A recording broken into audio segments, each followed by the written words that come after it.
Ketika kita sujud, perhatikan. Jadi kita dalam kondisi i'tidal, Rabbana lakal hamdu.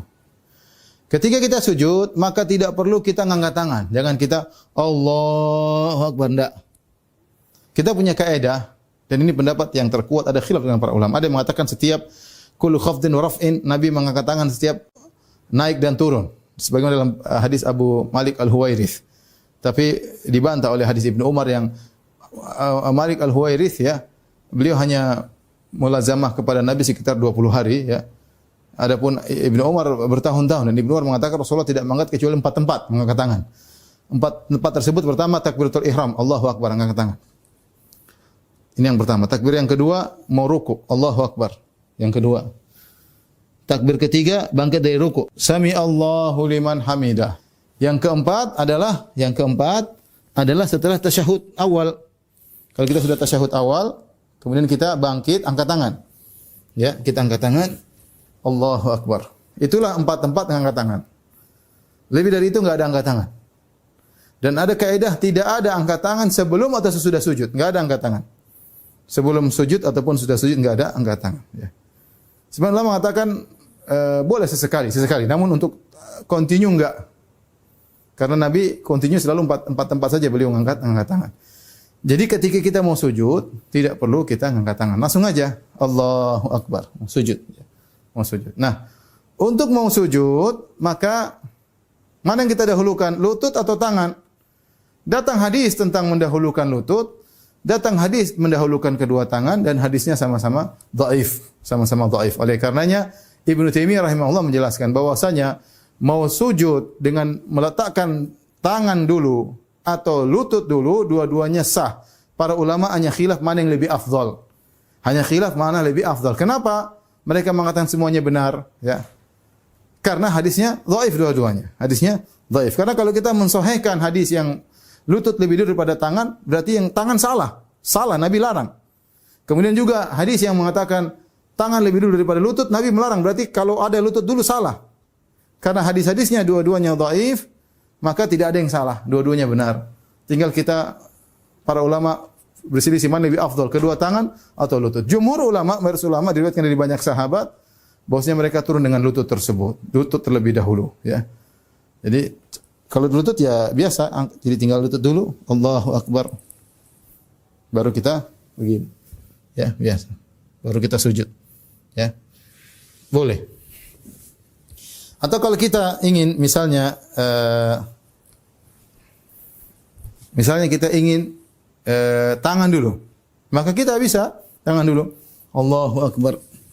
Ya.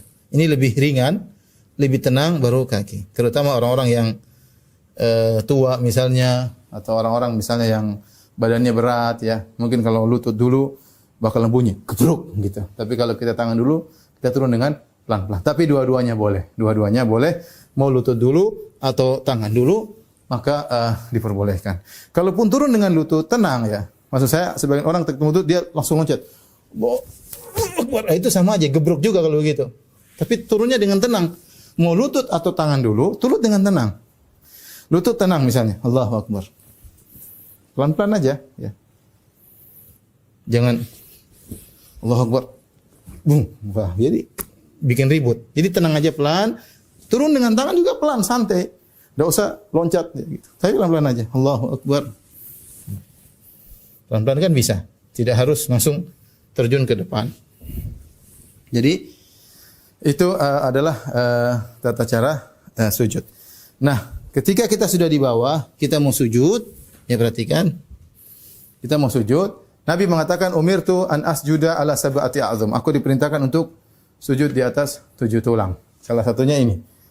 Jidat dan hidung. Ini dihitung satu oleh Nabi SAW. Ini tulang pertama. Tulang kedua, nih. Tulang ketiga, nih. Tulang keempat, nih. Tulang kelima ini.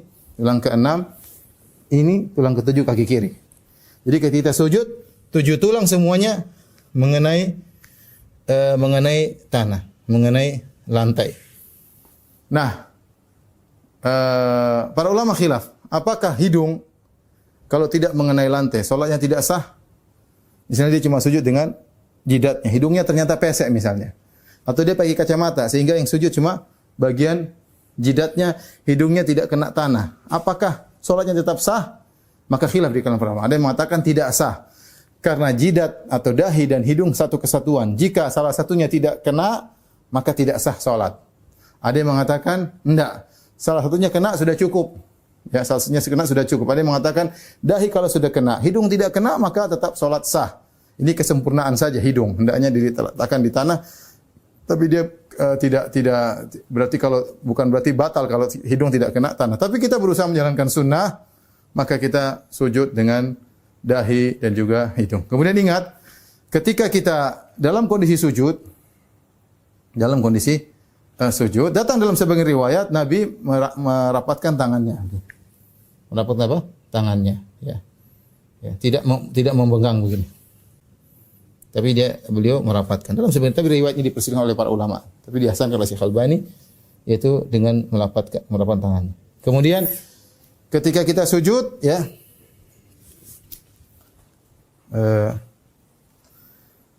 perhatikan ketika kita sujud, dalam kondisi jari-jari ini, ya, bentar, saya lihat.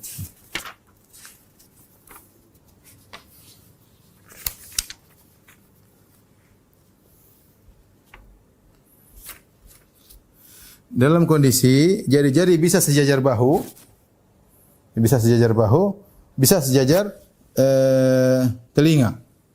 Jadi bisa ketika kita sujud, bisa jari-jari kita sejajar bahu, bisa jari-jari kita sejajar telinga. Bebas, alhamdulillah dua-duanya boleh. Ya. Kemudian ketika kita sujud, lengannya agak dibuka, jangan ditempelin begini, ya. Kecuali kata para ulama dalam kondisi berjamaah. Kalau berjamaah kita begini, jangan kita buka sehingga tetangga kita mencium bau ketek kita. Jangan kita begini. Ya. Tapi kalau kita sholat sendiri jadi imam atau sholat sendiri maka kita buka. Jangan begini. Kita buka, ya. Kita buka. Kemudian tadi berusaha untuk simetris, ya. Untuk simetris, ya.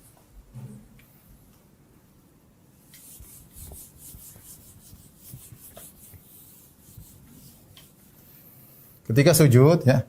Perhatikan, ini kalau ini adalah tubuh seseorang, ya, ya maka ini berusaha kakinya seperti ini, kondisinya demikian, ya.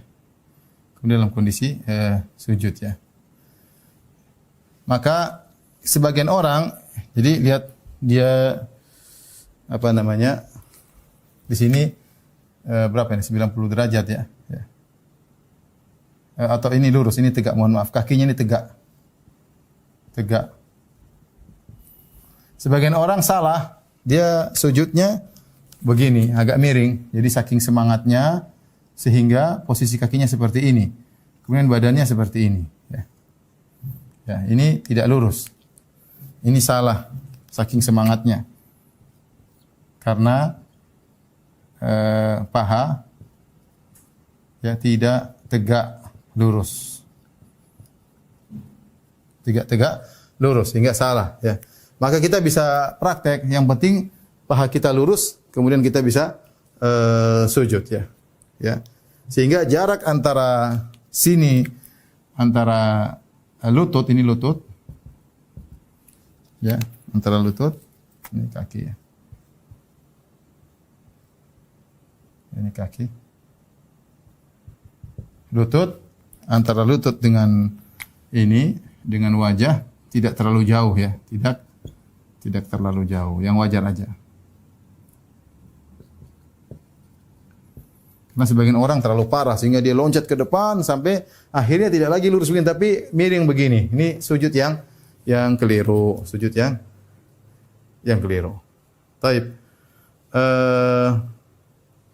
Ini tata cara sujud, maka seorang berusaha sujud yang simetris. Kemudian di antara sujud yang salah adalah menempelkan tangan ketika sujud begini.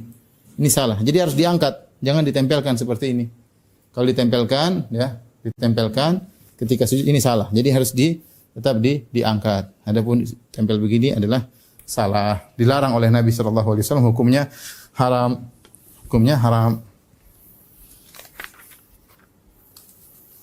Yang berikutnya yang juga diperselisihkan oleh para ulama mengenai ketika kita sujud, apakah kaki kita nempel atau tidak, ya.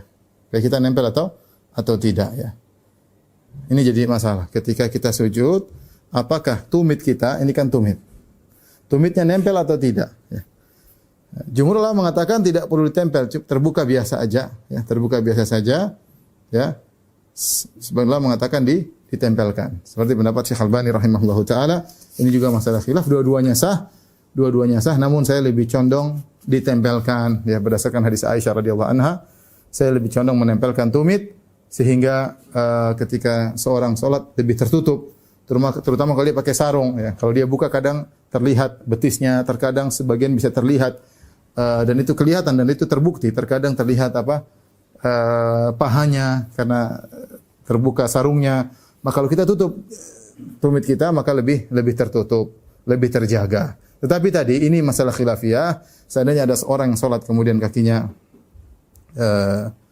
terbuka maka tidak jadi masalah. Tertutup juga tidak jadi masalah, ya.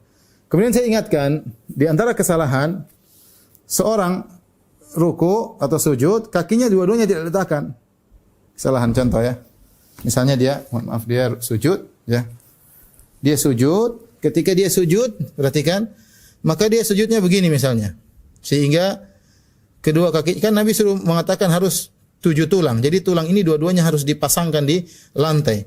Adapun sujud sambil cepat-cepat kakinya terangkat satu, ini tidak sah. Atau kemudian dia sujud dalam kondisi demikian juga tidak sah. Kenapa? Karena kakinya harus ditempelkan dua-duanya. Adapun kalau cuma begini atau bahkan diangkat satu maka tidak sah. Jadi harus tulangnya semua tertancapkan. Baik, kita biar selesai, ya. Setelah sujud kemudian kita bertakbir. Sujud kita baca subhana rabbiyal a'la atau subhana rabbiyal a'la wa bihamdihi dengan tumakninah, ya. Sekali dan doa-doa sujud banyak.